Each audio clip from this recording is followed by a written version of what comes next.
কোথায় যাচ্ছ? হ্যাঁ, সাইকেল তো মা।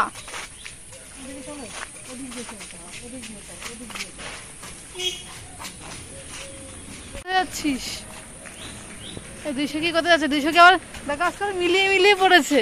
বেশিরভাগ সময় মামনি আমার মাহি তিনজনেরই একই রকম ড্রেসের কালার হয়ে যায়, মানে এটা কিন্তু আমরা ভেবেচিন্তে পড়ি না, হয়ে যায় এটা। যে বেরোনোর পর দেখি একই। অনেক দিন পর বাড়ি বেরিয়েছি, সে বের হওয়া হয় না বাড়ি থেকে। তো আজকে একটু দরকারে যাচ্ছি। কেন যাচ্ছি, কারণ কি, সব তোমাদের বলবো। কিন্তু বেশ ভালো লাগছে। কিন্তু কি বলতো, ঘরে থাকতে থাকতে না আমার এখন আর ঘুরতে যেতে কোথাও ইচ্ছে করে না। মানে এটা জোরপূর্বক যাওয়া। মামনি বললো চল ঘুরে আসি। তো আমরা প্রায় চলে এসেছি। আমরা এখন চলে এসেছি জমিদার বাড়ির কাছে।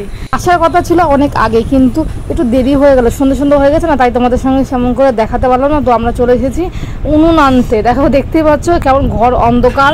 5:30 পৌনে 6টার সময় আমরা বেরিয়েছি বাড়ি থেকে। এই সময় কিছু দেখানো যায়? তো দেখো চারিদিকে শুধু মাটির হাঁড়ি, মাটির জিনিস। এখন এগুলো তৈরি করছে কেন বলো তো? আষাঢ় মাসের দিকেই তো রথযাত্রা, আর কদিন পরে তো রথযাত্রা শুরু হবে, তাই এগুলো সব তৈরি করছে মাটির জিনিস। তো এখানে উনুন নিতে এসেছি, মাটির উনুন। তো আমাদের কি বলতো, তোলা উনুন থাকবে। বর্ষাকাল যেহেতু পড়েছে, এই সময়টা যদি এখন মাটির উনুন থাকে, তোলা উনুন, এই উনুনে রান্না করতে সুবিধা।